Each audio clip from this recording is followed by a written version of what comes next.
So, mga kapadyak, bababa muna tayo.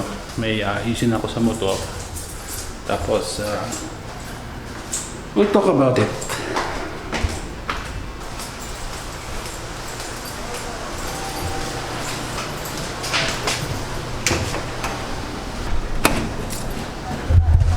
Naayos.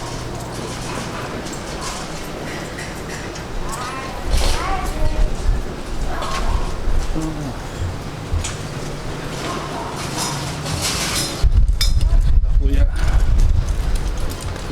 Ikaw tayo sa posting gawin mo na. So, ang gagawin natin ngayon kasi yung pinaayos ko yung motor. By the way, yung pangalan niya si Gandhi.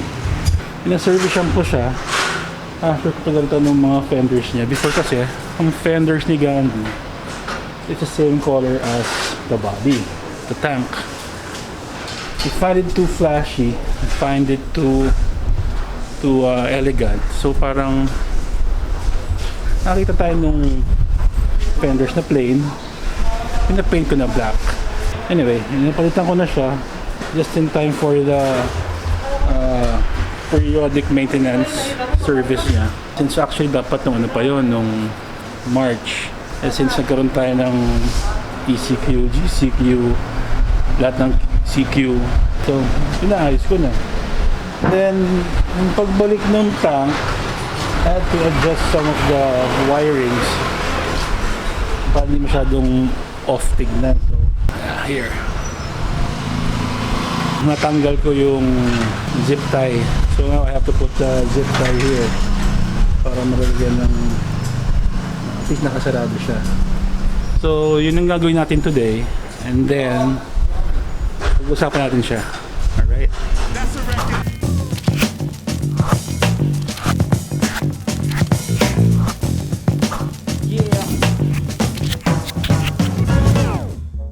Okay guys, so ayan siya. Si Gandhi. Technically, he's a 2016 na model ng Royal Enfield na Classic500. Pero it was released last year. So parang I got the unit brand new 2019. Baka 1 year old lang niya sa poder ko nung May, end of May. And so far, so good. Wala pa naman masyadong problema. It's ride and go. Pumasok sa work and pumasyal, everything, errands. Yan, siya dala ko.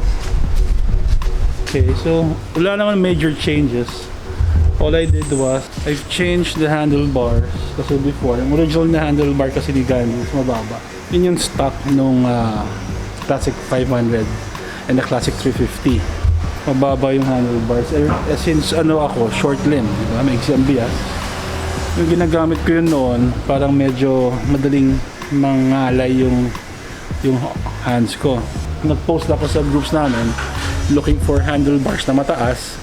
I don't want to shy away from the originality of the Royal Enfield models. Fortunately, si Kuya Jomer, meron siyang handlebar na pang 350.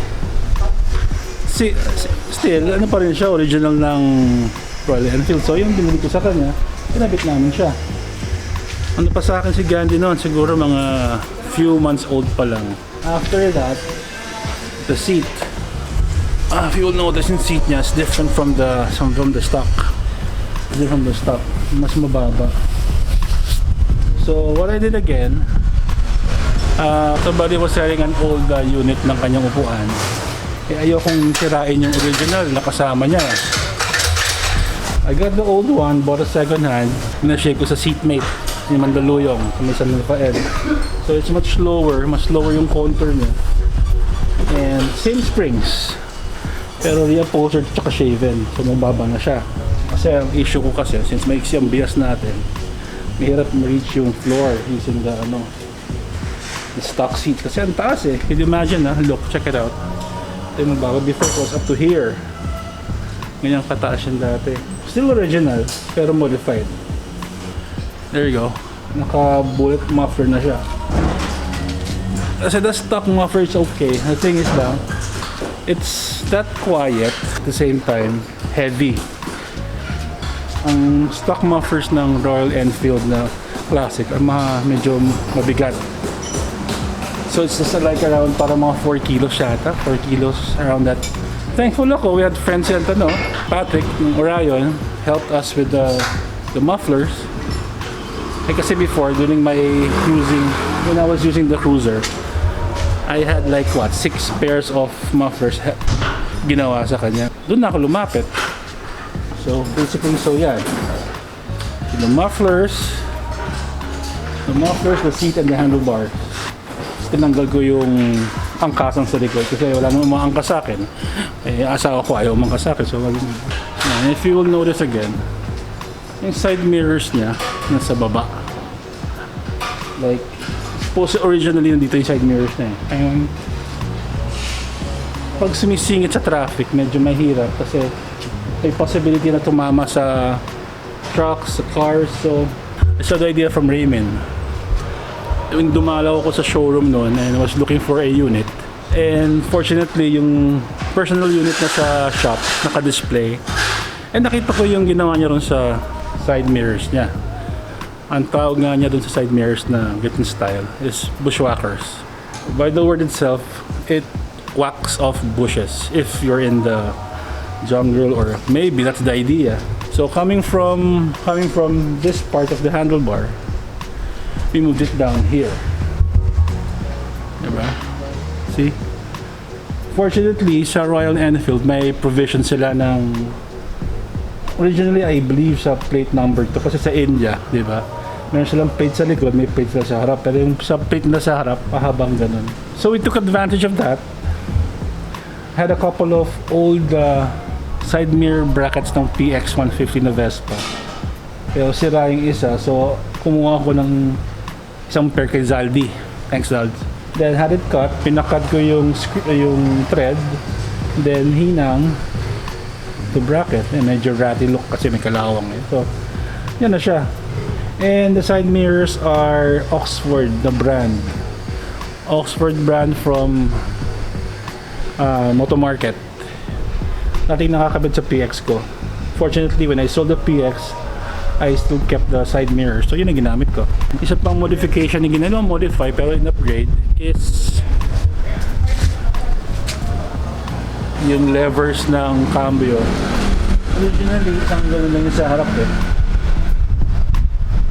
Si Canon had some aftermarket parts.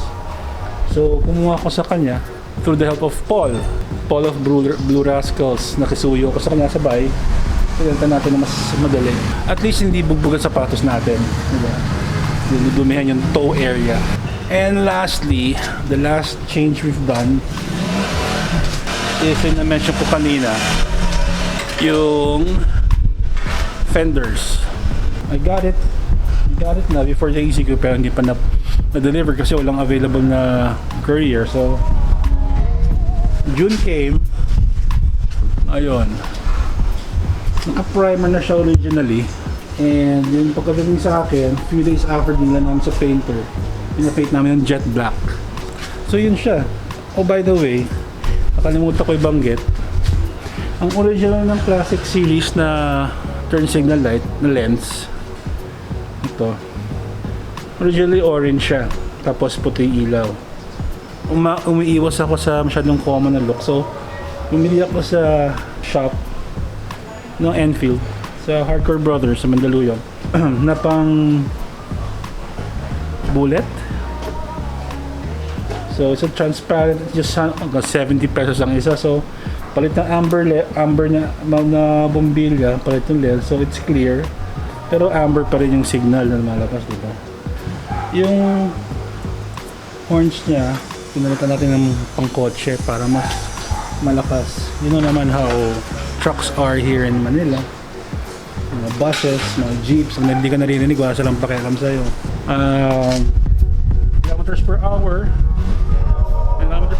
kilometers per hour, thank you very much, very handy siya. And they asked me nga, bakit daw Gandhi ang name?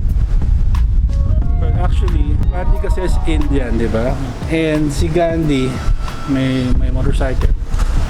He is a British brand, pero assembled in India, made in India na. Iconic naman si Gandhi, di ba? So, and bakit him daw, hindi her or she? Most of my motorcycles and scooters kasi babae ang pinapangalan natin. Babae daw kasi, you know, hindi alagaan, pinapamper, etc. Pero in this case, we're tough eh, built like a tank. Si Gandhi. Yan na muna tayo. Until the next episode. Laters!